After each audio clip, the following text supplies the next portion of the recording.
Raça, etnia e cirurgia do quadril. Existe alguma relação?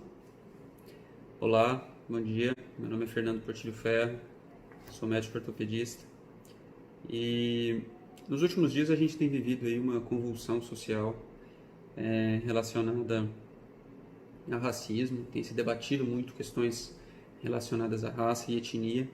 E eu decidi fazer para vocês um vídeo sobre algumas curiosidades e alguns fatos relacionados com esse tema que está em voga nos últimos dias. Primeiro, queria comentar com vocês alguma coisa em relação a acesso à cirurgia de artroplastia do quadril e joelho, né, que são as duas cirurgias mais comuns de artroplastia. Eu fiz uma rápida pesquisa aqui, identifiquei um estudo americano muito interessante que mostra que num período longo, né, de 2000 a 2015, ou seja, 15 anos analisados, os pacientes da raça negra tiveram acesso à cirurgia de artroplastia 40% menor, né, proporcionalmente falando, o número de pacientes que teve acesso à cirurgia foi 40% menor naquele país. Me assustou bastante esse número, né? Já seria de se imaginar que houvesse diferenças de acesso devido à raça, mas 40% é um número muito grande, que me preocupou bastante. Com certeza é muito mais fácil fazer esse tipo de estudo nos Estados Unidos, onde as diferenças raciais são um pouco mais claras, no sentido de que eles têm menos miscigenação do que no Brasil. No Brasil a gente tem uma frequência de miscigenação muito maior, não existe uma linha tão clara de divisão entre brancos, pardos e negros, mas eu imagino que nós tenhamos diferenças parecidas. Infelizmente, esses números não estão disponíveis, não encontrei um estudo que tentasse abordar essa questão, até porque seria extremamente difícil de fazer isso no nosso país. Mas isso é uma coisa que a gente tem que estar atento. Basta olhar ao nosso redor, principalmente no sistema público de saúde, e ver como existem diferenças de acesso aos mais diversos tipos de tratamento, e as cirurgias do quadril não ficam de fora. Eu acho que tem que ser nosso dever buscar maneiras de trazer mais equidade no acesso a todo tipo de tratamento, inclusive procedimentos ortopédicos. Mas não é só de questões sociais que eu queria falar nesse vídeo, né? Porque não é a ênfase do nosso canal. Existem sim diferenças relativas à raça e etnia que devem ser alvo de preocupação do cirurgião de quadril e do paciente que está pensando em fazer essa cirurgia. Diferenças que não são relacionadas diretamente a questões sociais e econômicas. E eu vou citar algumas aqui para vocês poderem entender melhor. Por exemplo, em relação à cicatrização da pele.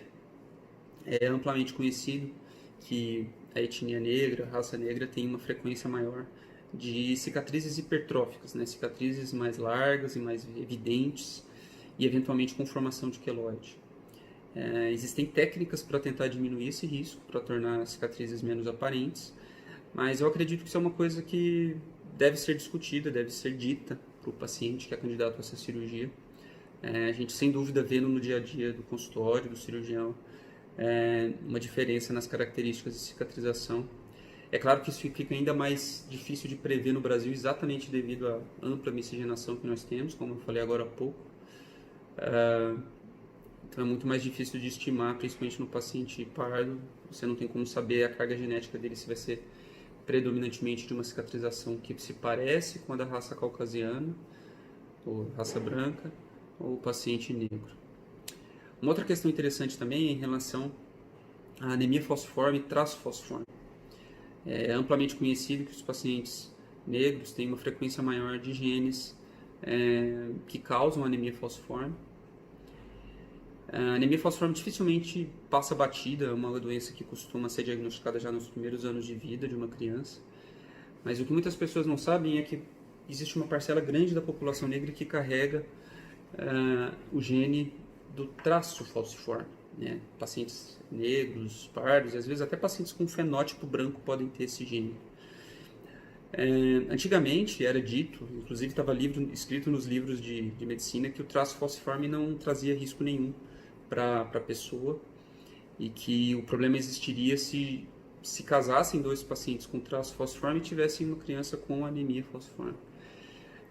Estudos mais recentes mostram que isso não é uma verdade completa. Os pacientes com traço falciforme têm sim um pouquinho mais de risco de desenvolver osteonecrose do quadril, desenvolver complicações tromboembólicas, porque uma parte das hemácias desses pacientes tem hemoglobina S, que é uma hemoglobina que predispõe à formação de coágulos e entupimento de vasos. É claro que a diferença de risco entre o traço falciforme e a pessoa sem traço falciforme é muito menor do que a diferença para o paciente que tem anemia falciforme, que é a doença plena. O incremento de riscos nos pacientes com traço é muito pequeno, mas ele existe. E ele já foi descrito em alguns estudos e é importante se atentar para isso. Em relação agora à displasia do quadril, que é outra causa muito frequente de dor, de problemas no quadril, de necessidade de cirurgia. Nessa é o contrário. Estudos mostram que a incidência de displasia do quadril nos pacientes negros é bem menor do que no restante da população. Não se sabe exatamente por quê, mas sem dúvida é uma preocupação bem menos frequente. Outra doença muito comum e muito frequentemente causadora de necessidade de cirurgia é a doença de Leclerc-Perthes. Na doença de Perthes existe uma penetração racial muito mais ampla, não existe uma diferença tão marcante como na displasia do quadril que eu mencionei antes, mas alguns estudos apontam também que a incidência de Leclerc-Perthes seja um pouco menor em pacientes de raça negra. Uma outra diferença que a gente observa é em relação à morfologia do canal femoral nas diferentes etnias. E aqui a gente observa, por exemplo, que pacientes de origem asiática, principalmente de origem japonesa, têm uma frequência de canais estreitos bem maior. Canais tão estreitos que chegam a parecer de um paciente displásico. Alguns fabricantes de próteses, inclusive, desenvolveram linhas especiais de tamanho reduzido para serem usados nesses pacientes com canais femorais reduzidos. Então, isso significa que diante de um paciente com esse tipo de etnia, principalmente se for mulher, muitas vezes o médico tem que fazer alguns cálculos, fazer o planejamento mais detalhado para evitar complicações durante a cirurgia. Ele precisa solicitar com antecedência implantes especiais para conseguir fazer o procedimento sem intercorrências. Então é isso, eu trouxe aqui para vocês algumas curiosidades, alguns dados rápidos. A intenção do vídeo não era fazer uma revisão ampla sobre o assunto, mas eu achei interessante aproveitar o momento, aproveitar o tema da semana, das últimas 2 semanas, para trazer essas informações para vocês. Espero que vocês tenham gostado.